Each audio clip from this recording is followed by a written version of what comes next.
जिसकी शुरुआत हम कर रहे हैं वो ये है कि हम इलेक्ट्रिक हाईवे बना रहे हैं।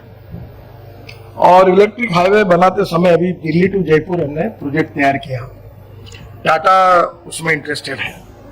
तो मैंने उनको कहा कि ये जो हाईवे है ये बीओटी में क्यों नहीं बनाते आप इलेक्ट्रिक हाईवे, क्योंकि अगर टाटा वाले अगर बिजली खरीदते हैं तो 12 रुपए रेट लगता है। तो मैंने उनको कहा कि 51% इक्विटी एनएचआई का दो राइट ऑफ वे के बदले में, 49% आपके लो, ऑपरेशन के अधिकार आपको, फाइनेंशियल अधिकार आपको, सब कुछ आपको, और आपको बिजली मिलेगी 3.5 से 4 रुपए यूनिट, क्योंकि सरकारी कंपनी होगी तो। और आप धीरे धीरे ट्रक बसेस इसमें जाते रहेंगे तो इसका भी बहुत बड़ा इनकम मिल सकता है। अभी मैं बंगलोर में गया था, कंस्ट्रक्शन इक्विपमेंट की काफी बड़ा एग्जीबिशन था। अब धीरे धीरे ट्रक इलेक्ट्रिक पर आ रहे, बसेस आ रही, डबल डेकर बसेस आई है, और लिथियम आयन बैटरी के कारण हमारी जो कॉस्ट थी $150 पर आवर पर किलोवाट, वो $115 पर आई है। फिर भी वो ज्यादा है, पर अगर हम लिथियम आयन बैटरी नहीं लेते तो ट्रक में और बस में हम करीब 50 लाख रुपए की कीमत कम कर सकते हैं। और ये अगर कम होगी, ट्रॉली बस अभी मैं जकोस्लाविया गया था तो स्कोडा में गया था, तो 150 लोग बैठ सकते हैं इसी बड़ी बस, 3 बसेस को जोड़कर, जिसमें बिजनेस क्लास और ये भी होगा, केबल पे चलेगी। और जो बस है उसमें जो हवाई जहाज में सुविधा होती है, एयर होस्टेस जो देती है चाय कॉफी नाश्ता, वो सब मिलेगा। और दिल्ली से जयपुर 2.25 घंटे में होगा, और टिकट रेट डीजल बस की तुलना में 30% कम होगा। तो नेचुरली ये मुझे लगता है कि इसमें पब्लिक प्राइवेट इन्वेस्टमेंट आ सकती है, क्योंकि ये जो हाईवे पर ट्रक और बसेस चलने लगेगी तो लॉजिस्टिक कॉस्ट कम होगी। नेचुरली फ्यूल का भी, मैं इथेनॉल के गाड़ी में आया हूँ, तो ये टोयोटा की वर्ल्ड की पहली गाड़ी है जिसमें मैं अभी आया। वो यूरो 6 उसके इमिशन नॉर्म्स को पूरी करती है, और वो 60% बिजली तैयार करती है और 40% इथेनॉल पे चलती है। तो 120 रुपए लीटर पेट्रोल का भाव है, इथेनॉल 60 रुपए है, तो उसका एवरेज खर्चा आता है पेट्रोल से तुलना करेंगे तो 25 रुपए पेट्रोल का भाव होगा। और इलेक्ट्रिक यूज करोगे तो शायद 5 रुपए लगेंगे। हाइड्रोजन में जो रिसर्च चल रहा है उसमें हमारी सबकी कोशिश है कि $1 के नीचे 1 kg हाइड्रोजन मिले। जो इलेक्ट्रोलाइजर की सिस्टम है उसमें से 50 यूनिट बिजली लगती है 1 किलो के लिए, तो नेचुरली 150 रुपए की बिजली लगती है तो कॉस्ट 300 रुपए तक जाती है। तो अभी 2-3 टेक्नोलॉजी आई है जो म्यूनिसिपल वेस्ट सेग्रीगेट करके उससे, और उसके साथ साथ बायोमास से हम लोग मीथेन बनाकर हाइड्रोजन बनाएंगे, तो उसकी भी टेक्नोलॉजी। और मुझे लगता है कि $1 तक प्राइस आएगी।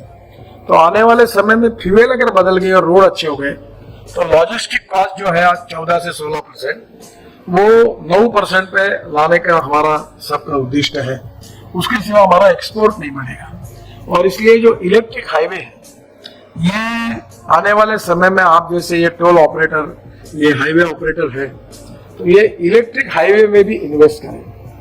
तो अगर आप भी ऐसे हाईवे में आएंगे तो इलेक्ट्रिक बसेस आएगी, इलेक्ट्रिक ट्रक आएंगी, लगभग तैयार है, उसमें कोई बड़ी टेक्नोलॉजी नहीं है। अब टाटा अभी उसके लिए तैयार है, तो ऐसे बहुत सी कंपनी आएंगी और इसमें लॉजिस्टिक कॉस्ट एकदम कम होगी। हाईवे सेक्टर में पैसे की कोई कमी नहीं है। मैं बहुत लोगों को कहता हूँ, कभी कभी बहुत फॉरेन डेलीगेशन आते हैं मेरे पास, तो मैं बैठता हूँ ना, चाय पियो, फिर पूछता हूँ उनको कि डॉलर में देना है कि रुपीज में देना है।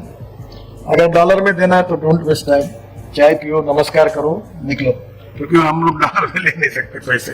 मैं अगर फाइनेंस मिनिस्ट्री में जाऊँ तो मुझे एक प्रोजेक्ट के लिए 6 महीने अप्रूव लगेंगे। तो अगर रुपीज में देते हो क्या, हेजिंग आप करो। तो आज हाईवे में इन्वेस्ट करने के लिए आपको सबसे अच्छी बात ऐसी है कि रुपीज में इन्वेस्ट करना, या डॉलर में अगर आप पैसा लाएंगे तो फिर उसकी रिस्क है डॉलर रुपीज फ्लक्चुएशन की।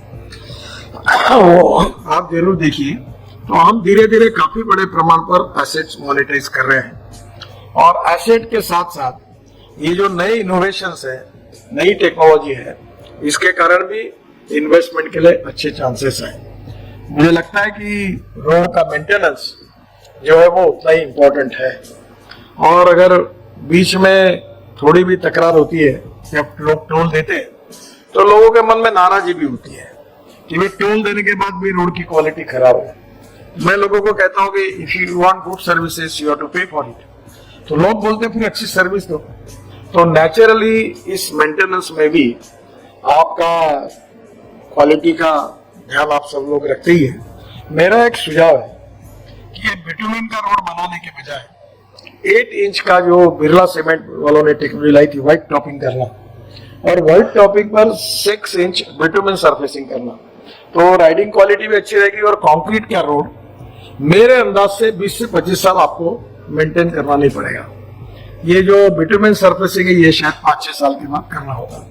तो थोड़ा सा सरकार में भी कभी कभी कल ही हमारे यहाँ चर्चा हो रही थी कि मैंने उनको कहा कि अभी हम लोग जो लैंडस्लाइड्स हो रहे हैं, प्रॉब्लम्स आ रहे हैं, मैं बोला ये डीपीआर वाले के ऊपर और कॉन्ट्रैक्टर के ऊपर डाल दो कि डिफेक्ट लायबिलिटी में 10 साल उसकी जिम्मेदारी होगी।